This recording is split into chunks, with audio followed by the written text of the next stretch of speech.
ओम नमो भगवते वासुदेवाय. तर आपण श्रीमद भागवत महापुराण पाहत आहोत आणि त्यातील आपला चौथ्या स्कंदामध्ये आपण प्रथम अध्याय पाहणार आहोत. प्रथम अध्यायात स्वयंभू मनूच्या कन्यांच्या वंशांचे वर्णन पाहणार आहोत. मैत्रेय म्हणतात, विदुरा, स्वयंभू मनूला महाराणी शतरूपेपासून प्रियव्रत व्रत आणि उत्तानपाद या 2 पुत्रांखेरीज 3 कन्या सुद्धा झाल्या. त्या आकुती, देवहूती आणि प्रसूती नावांनी विख्यात होत्या. आकुतीला जरी भाऊ होते तरी शतरूपेच्या अनुमतीने राजाने आकुतीचा विवाह पुत्रिका धर्मानुसार रुची प्रजापतीबरोबर लावून दिला. भगवंताचे अनन्य चिंतन करीत असल्याकारणाने प्रजापती रुची ब्रह्मतेजाने प्रसन्न होते. त्यांनी आकुतीपासून 1 पुरुष आणि 1 स्त्री अशी जोडी उत्पन्न केली. त्यापैकी जो पुरुष होता तो साक्षात यज्ञस्वरूप भगवान विष्णू होते आणि जी स्त्री होती ती भगवंतापासून कधीही विभक्त न राहणारी लक्ष्मीची अंशरूप दक्षिणा होती. स्वयंभू मनूने आकुतीच्या त्या परमतेजस्वी पुत्राला आनंदाने आपल्या घरी आणले आणि दक्षिणेला रुची प्रजापतीने आपल्याजवळ ठेवले. जेव्हा दक्षिणा विवाह योग्य झाली तेव्हा तिने यज्ञ भगवानांनाच पतिरूपाने प्राप्त करण्याची इच्छा केली. तेव्हा भगवान यज्ञ पुरुषांनी तिच्याशी विवाह केला. यामुळे भगवंतांनी प्रसन्न होऊन आनंदित झालेल्या दक्षिणेपासून 12 पुत्र उत्पन्न केले. त्यांची नावे अशी: तोष, प्रतोष, संतोष, भद्र, शांती, इडस्पती, इद्म, कवी, विभू, सुहन्ह, सुदेव आणि रोचन. हे स्वयंभू मन्वंतरात तुषित नावाचे देव झाले. त्या मन्वंतरात मरीची आदी सप्तर्षी होते. भगवान यज्ञच इंद्र होता आणि महान प्रभावशाली प्रियव्रत आणि उत्तानपाद हे मनुपुत्र होते. ते मन्वंतर या दोघांचे पुत्र नातू पंतू यांच्या वंशाने भरून गेले. प्रिय विदुरा, मनूंनी आपली दुसरी कन्या देवहूती ही कर्दमांना दिली. त्या संबंधीची सर्व माहिती आपण माझ्याकडून ऐकलेली आहेच. भगवान मनूंनी आपली तिसरी कन्या प्रसूती ब्रह्मदेवांचा पुत्र दक्ष प्रजापतींना दिली. त्याची विशाल वंश परंपरा सर्व त्रैलोक्यात पसरली आहे. कर्दमांच्या ज्या कन्या 9 ब्रह्मर्षींच्या पत्नी होत्या त्यांच्या वंश परंपरेचे वर्णन आहे. मरीची ऋषींची पत्नी म्हणजेच कर्दमांची कन्या मला हिच्यापासून कश्यप आणि पूर्णिमा नावाची 2 अपत्ये झाली. त्यांच्या वंशांनी हे जग भरलेले आहे. हे शत्रुंजय विदुरा, पूर्णिमेला विरज आणि विश्वग नावाची 2 मुले आणि देवकुल्या नावाची 1 कन्या झाली. हीच पुढच्या जन्मात श्रीहरीच्या चरणतीर्थापासून देवनदी गंगेच्या रूपाने प्रकट झाली. अत्रींची पत्नी अनुसया हिला दत्तात्रेय, दुर्वास आणि चंद्र नावाचे 3 परम यशस्वी पुत्र झाले. हे अनुक्रमे विष्णू, शंकर आणि ब्रह्मदेव यांचे अवतार होते. विदुराने विचारले, गुरुवर्य, जगाची उत्पत्ती, स्थिती आणि अंत करणाऱ्या या सर्व श्रेष्ठ देवांनी अत्री मुनींच्या घरी काय करण्याच्या इच्छेने अवतार घेतला हे मला सांगा. मैत्रेय म्हणाले, जेव्हा ब्रह्मदेवांनी ब्रह्मज्ञानामध्ये श्रेष्ठ असणाऱ्या अत्रींना संतती उत्पन्न करण्याची आज्ञा केली तेव्हा ते आपल्या पत्नीसह तप करण्यासाठी वृक्ष नावाच्या कुलपर्वतावर गेले. तेथे फुलांच्या गुच्छांनी लहडलेले पलाश आणि अशोक वृक्षांचे वन होते. तसेच तेथे सगळीकडे निर्विद्या नदीच्या पाण्याचा खळखळाट मधुर ध्वनी करीत होता. त्या वनात ते मुनी प्राणायामाने चित्ताला वश करून 100 वर्षपर्यंत केवळ वायू भक्षण करून थंडी, उष्णता इत्यादी द्वंद्वाची पर्वा न करता एका पायावर उभे होते. त्यावेळी ते मनोमन अशी प्रार्थना करीत होते की, जो कोणी संपूर्ण जगाचा ईश्वर आहे त्याला मी शरण आलो आहे. त्याने मला स्वतःसारखे संतान द्यावे. प्राणायामारूपी इंधनाने प्रज्वलित झालेले अत्रिमुनींचे तेज त्यांच्या मस्तकातून निघून 3 लोकांना तप्त करीत आहे. असे पाहून ब्रह्मा, विष्णू आणि महादेव ही 3 जगतपती त्यांच्या आश्रमात आले. त्यावेळी अप्सरा, मुनी, गंधर्व, सिद्ध, विद्याधर आणि नाग त्यांचे सुयश गात होते. त्या तिघांचे एकाच वेळी आगमन झाल्याने अत्री मुनींचे अंतःकरण प्रकाशमय झाले. त्यांनी एका पायावर उभे असतानाच त्या देवदेवांचे दर्शन घेतले आणि नंतर जमिनीवर साष्टांग प्रणाम करून अर्घ्य, फुले इत्यादी पूजेची सामग्री हातात घेऊनच त्यांचे पूजन केले. ते तिघेही हंस, गरुड आणि नदी या वाहनावर बसले होते.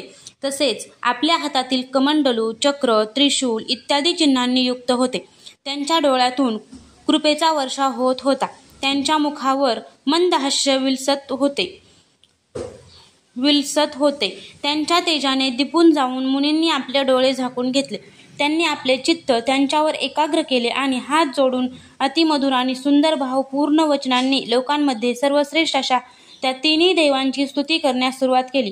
अत्री मुनी म्हणाले, भगवन, प्रत्येक कल्पाच्या प्रारंभी जगाची उत्पत्ती, स्थिती आणि लय यासाठी जे मायेच्या सत्वादी 3 गुणांचे विभाग करून भिन्न भिन्न शरीरे धारण करतात, ते ब्रह्म, विष्णू आणि महादेव आपणच आहात. मी आपणास प्रणाम करतो. मी ज्यांचे आवाहन केले होते ते आपल्यापैकी कोण आहेत? कारण मी तर संतान प्राप्तीच्या इच्छेने केवळ एका भगवान सुरेश्वरांचेच चिंतन केले होते. असे असता आपण तिघे येथे कसे आलात? आपल्यापर्यंत तर देवधारी लोकांच्या मनाचीही गती असत नाही. असे असता आपण तिघे येथे कसे आलात? आपल्यापर्यंतच तर देहधारी लोकांच्या मनाचीही गती असत नाही. म्हणून मला याविषयी मोठेच आश्चर्य वाटत आहे. आपण कृपा करून मला याचे रहस्य सांगावे.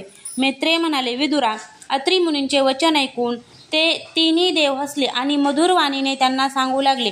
देव म्हणाले, ब्राह्मण, आपण सत्य संकल्प आहात, म्हणून तुम्ही जसा संकल्प केलात तसेच झाले पाहिजे. त्यांच्या विपरीत कसे होऊ शकेल? तुम्ही ज्याचे ध्यान करीत होता तेच आम्ही आहोत. प्रिय महर्षी, तुमचे कल्याण असो. तुम्हाला आमचेच अंशस्वरूप 3 जगतविख्यात पुत्र उत्पन्न होतील आणि तुमच्या उत्तम यशाचा ते विस्तार करतील. त्या दंपतीला अशा प्रकारे अभिष्ट वर देऊन त्यांनी उत्तम प्रकारे पूजा केल्यावर ते पाहत असतानाच ते 3 सुरेश्वर आपापल्या लोकी गेले. ब्रह्मदेवाच्या अंशापासून चंद्र, विष्णूच्या अंशापासून योगवेत्ते दत्तात्रेय आणि महादेवाच्या अंशापासून दुर्वास ऋषी झाले. आता अंगिरा ऋषींच्या संतानांचे वर्णन ऐक. अंगिरांची पत्नी श्रद्धा हिने सिनीवाली, कुहू, राका आणि अनुमती या 4 कन्यांना जन्म दिला. यांच्याशिवाय साक्षात भगवान उतथ्य आणि ब्रह्मनिष्ठ बृहस्पती असे तिला 2 पुत्र झाले. ते स्वरोचिष मन्वंतरात प्रख्यात झाले.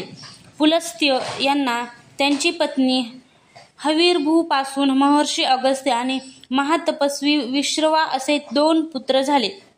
यांतील अगस्त्य पुढील जन्मात जठराग्नी झाले. विश्रवा मुनींना इडविडेपासून यक्ष राक्षस कुबेर झाला आणि त्याची दुसरी पत्नी केशिनीपासून रावण, कुंभकर्ण आणि बिभीषण उत्पन्न झाले. महामते महर्षी पुलहांची पत्नी साध्वी गतीपासून कर्मश्रेष्ठ वरियान आणि सहिष्णू असे 3 पुत्र झाले. याचप्रमाणे क्रतूची पत्नी क्रिया हिने ब्रह्मतेजाने तळपणाऱ्या 60,000 वालखिल्य ऋषींना जन्म दिला. शत्रुतापन विदुरा, वशिष्ठांची पत्नी ऊर्जा हिच्यापासून चित्रकेतू इत्यादी 7 विशुद्ध चित्त ब्रह्मर्षींचा जन्म झाला. त्यांची नावे चित्रकेतू, सुरोची, विरजा, मित्र, उल्बन, वसुभृज्ञान आणि द्युमान अशी होती. याशिवाय त्यांच्या दुसऱ्या पत्नीला शक्ती इत्यादी आणखी काही पुत्र होते. अथर्व मुनींची पत्नी चित्ती हिला दधीची नावाचा एक तपोनिष्ठ पुत्र झाला. त्याचे दुसरे नाव अश्वशिरा असेही होते. आता भृगूच्या वंशाचे वर्णन ऐक. भाग्यवान भृगूचा ख्याती नावाच्या पत्नीपासून धाता आणि विधाता नावाचे पुत्र आणि श्री नावाची एक भगवतपरायण कन्या झाली.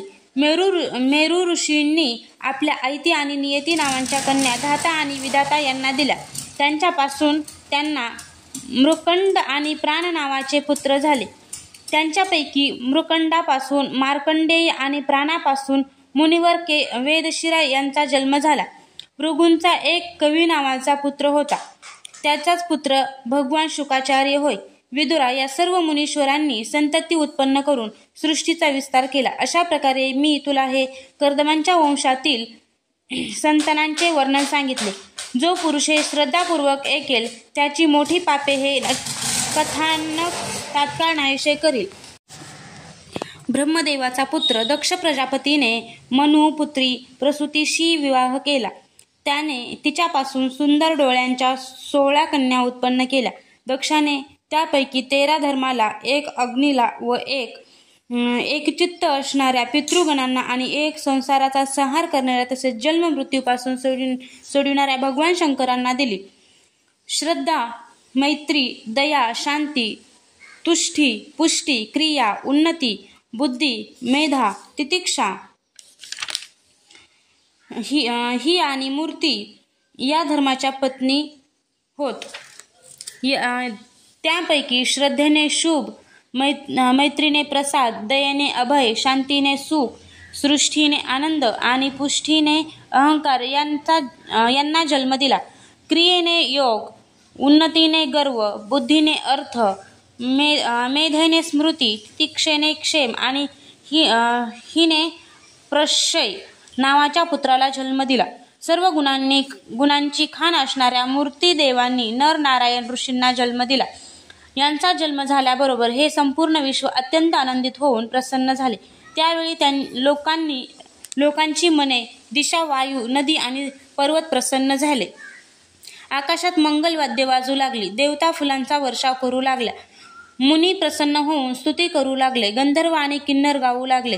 अप्सरा नाचू लागल्या. अशा प्रकारे त्यावेळी मोठाच आनंदोत्सव झाला आणि ब्रह्मादिक सर्व देव स्तोत्रांनी त्यांची स्तुती करू लागले. देव म्हणाले, ज्याप्रमाणे आकाशात निरनिराळ्या रूपांची कल्पना केली जाते त्याप्रमाणे ज्यांनी आपल्या मायेने आपल्याच स्वरूपामध्ये या विश्वाची रचना केली आणि आपल्या त्या स्वरूपाला प्रकाशित करण्यासाठी यावेळी या धर्माच्या घरी ऋषी रूपाने स्वतःला प्रकट केले त्या परमपुरुषाला आमचा नमस्कार असतो. ज्यांच्या तत्वाचे शास्त्राच्या आधारावर केवळ अनुमान केले जाते त्याच भगवंतांनी विश्वाच्या व्यवहारात कोणत्याही प्रकारची गडबड होऊ नये यासाठी आम्हा देवतांना सत्वगुणापासून उत्पन्न केले आहे. आता त्यांनी सौंदर्याचे निवासस्थान असलेल्या निर्मळ कमलाला सुद्धा खाली पाहावयास लावणाऱ्या आपल्या कारुण्यमय दृष्टीने आमच्याकडे पाहावे. विदुरा, प्रभूंचे दर्शन झालेल्या देवतांनी अशा प्रकारे स्तुती केलेले भगवान नर नारायण दोघेही गंधमादन पर्वतावर गेले. भगवान श्रीहरींचे अंशभूत असे तेच नर नारायण पृथ्वीचा भार उतरवण्यासाठी यदुकुलभूषण श्रीकृष्ण आणि त्यांच्या सारखे श्यामवर्ण कुरुकुल तिलक अर्जुन या रूपांनी तेथे अवतीर्ण झाले होते. अग्नीची पत्नी स्वाहाने अग्नीचेच अभिमानी असणारे पावक, पवमान आणि शुची हे 3 पुत्र उत्पन्न केले. हे तिघेही हवन केलेल्या पदार्थांचे भक्षण करणारे आहेत. या तिघांपासून आणखी 45 प्रकारची अग्नी उत्पन्न झाले. हेच आपले 3 पिता आणि 1 पितामह यांच्यासह 49 अग्नी म्हणविले जातात. वेदज्ञ, ब्राह्मण, वैदिक यज्ञकर्मांमध्ये ज्या 49 अग्नींच्या नावांनी अग्नेयी इष्टी करतात ते हेच होत. अग्निष्ठात, बहिर्षद, सोमप आणि आजप्य हे पितर होत. यांमध्ये साग्निक आणि निर्ग्निक आहेत. या सर्व पितरांची पत्नी दक्ष कुमारी स्वधा आहे. या पितरांपासून स्वेधेला धारिणी आणि वयुन्ना नावाच्या 2 कन्या झाल्या. या दोघींनी ज्ञान विज्ञानात पारंगत आणि ब्रह्मज्ञानाचा उपदेश करणाऱ्या झाल्या. महादेवांची पत्नी सती होती. ती सर्व प्रकारे पतिदेवांच्या सेवेमध्ये व्यग्र राहणारी होती, परंतु तिचे स्वतःचे गुण आणि शील यांना अनुरूप कोणी पुत्र झाला नाही. कारण सतीच्या पित्याने दक्षाने कोणताही अपराध नसताना भगवान शंकरांना प्रतिकूल असे आचरण केले होते. यामुळे सतीने तारुण्यावस्थेतच रागामुळे योगाने स्वतःच आपल्या शरीराचा त्याग केला होता.